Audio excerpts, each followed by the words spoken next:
প্রিয় দেশবাসী, আসসালামু আলাইকুম। আজকে দুইটা বিষয় নিয়ে আমি কথা বলবো। একটা বিষয় হলো ওই যে আমার একটা বাড়ি, আর একটা বিষয় হলো আমার একটা সাদা গাড়ি। এই দুইটা না কিনে যদি আমি কিছু সম্পদ জুড়াইতাম, তাহলে এলাকার কিছু মানুষের চোখের থেকে আমি বাঁচতাম। সবার কথা কইতেছি না, হাতে গোনা 5-7 জন কি 10-15 জন মানুষ আছে, তারা আমার গাড়িটা দেখলেও হিংসা করে, বাড়িটা দেখলেও হিংসা করে, অহংকার করে। যদি রাস্তা দিয়ে আমি যাই একটা হেই বাহির রাস্তায় থাকবো, আমার লোকের রাও করে না। তে এটা ভুল করে আলছি বাড়ি করে। এটার মজার একটা ঘটনা আমি যদি দর্শককে কইতাম। হ্যাঁ, যেদিন ছাদ ঢালাই হইতেছে, তো আমাদের পরিচিত এক চাচা কইতেছে, কি বাজান কি করইন? তো ইসমাইল ভাই কইতেছে, কাকা আপনার দোয়া একটা বাড়ি করতেছি।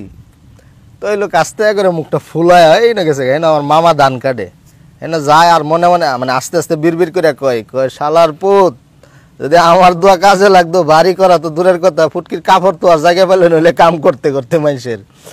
তো গাড়ি আর বাড়ি কিনিয়া ভাই কিছু মানুষের চোখকে এরম সূত্র হয়েছে যে তার আর পাকা দানে মই দিয়ে দিছি। ভাই কি করতাম কোন? ইসমাইল ভাই আগে কামলা দিত, আমি করতাম টুকটাক মানুষের চাকরি। এই জায়গা থেকে এত টিহা দিয়ে গাড়ি কিনলাম কিনলে গিয়ে, এইটাই আমরা দোষ।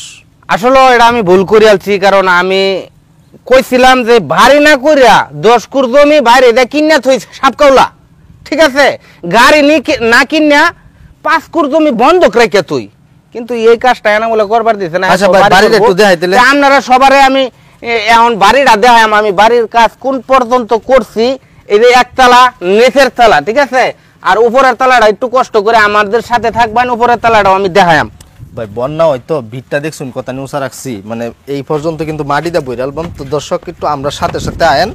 এখন আমরা যে জায়গায় দাঁড়ায় আছি, এটা হইতেছে মূল স্থাপনার ভিট। এটা ভিট, আমরা প্রথম সিঁড়ি দিয়ে আস্তে আস্তে উপরে যাব।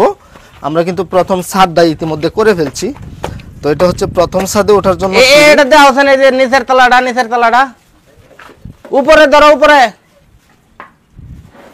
ছাদ কমপ্লিট হইছে আর কি। ছাদ কমপ্লিট হইছে, এদিকে আসেন। তো প্রিয় দর্শক, আপনারা একটু থাকবেন। প্রথম ছাদ কমপ্লিট করার পরে আমরা এখন খুব তড়িঘড়ি করে আমরা দ্বিতীয় ছাদের সেন্টারিং শেষ করছি। দ্বিতীয় ছাদের সেন্টারিং করা হয়ে গেছে। আগামী সপ্তাহে দ্বিতীয় ছাদ ঢালাই হয়ে যাবে ইনশাল্লাহ। এ হচ্ছে দ্বিতীয় ছাদ, প্রথম ছাদ এটা, দ্বিতীয় ছাদ এই হচ্ছে সেন্টারিং করা হচ্ছে।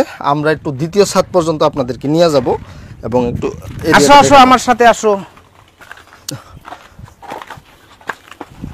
তো ইসমাইল ভাই, প্রথম ছাদে কিরকম টাকা গেল? যারা বাড়ি করতে চাচ্ছে একটু ধারণা দিলে ভালো হইতো। না, বর্তমানে বাড়ি দেখা করবার চাইতে এখন অনেক টিহার ব্যাপার সেবার ভাই, কারণ আয়ো আয়ো এদিকে আয়ো। উপরে কেমনে উঠবা মোহন? টান দিয়ে উঠুন যাবো, মোবাইল দিয়ে আমার টান। তো প্রিয় দর্শক, একটু আপনারা সাথে থাকবেন, যারা নতুন বাড়ি করবেন তাদেরকেও কিছু অভিজ্ঞতা দিই। আপনারা তো জানুন আমরা 2 ভাই, তো 2 ভাই মিলে এই বাড়িটা করলাম। একতলা হয়েছে আমার, আর একতলা হয়েছে এনামুলের, ঠিক আছে। তো যাই হোক, একটা তালার মধ্যে কত টাকা করে খরচ গেছে এটাও তো আপনারা জানার দরকার। নিচের তালার মধ্যে আমার খরচ গেছে 10 লাখ, এটা ফাউন্ডেশন দিতে আর কি। আর উপরের তালার মধ্যে এরকমই খরচ যাইব। আর উপরের তালার ঢালাইটা আমি এই সপ্তাহের ভিতরেই দিয়ে দেম। তারপরে আরেকটা ভিডিও বানায়াম। ঘন ঘন ভিডিও বানালে তো মানুষ বাড়ি করতেছে না, ব্যবসার মধ্যে বাইরে হচ্ছে, খালি ভিডিও বানা। না না ভাই, যেহেতু আপনারা এমবি খরচ করে আমরা আজকে এই বাড়িটা করতেছি, আপনারা দেখানো এটা কিন্তু আমরা কর্তব্য। এই কারণে আমরা দেখাই। সবাই ভালোভাবে আমাদের ভিডিও দেখবেন, ভুল ত্রুটি করলে কমেন্ট করে জানাইবেন যে এই জায়গাটা। আসলে আমরা এই 2 তলা বাড়িতে 4টা ইউনিট করতে পারতাম, কিন্তু যেহেতু আমরা 2 ভাই, আমরা প্রতিটা ফ্লোরে একটা করে ইউনিটে রাখছি। 4টা করে বেডরুম, 3টা করে ড্রয়িং ডাইনিং কিচেন, তো সব মিলে 7টা করে রুম আছে, 4টা করে বাথরুম আছে প্রতি ফ্লোরে, এবং 2টা করে ব্যালকনি আছে বা বারান্দা। এবং আমাদের এই টোটাল মাপটা হচ্ছে 1745 স্কোয়ার ফিট। তো আমাদের এই পর্যন্ত টাকা গেছে 24 লাখ। এই ছাদ করলে যাবে আরও 8.5 লাখ, প্রায় আপনার দেখা গেছে যে 32 লাখ টাকার মতো চলে যাবে সব মিলায়া। তারপরে হচ্ছে যে আমাদের রাজমিস্ত্রি আসবে, তারা এই বাড়ির ডিজাইন দাঁড় করাবে এবং স্ট্রাকচারটা পূর্ণাঙ্গ দাঁড় করাবে।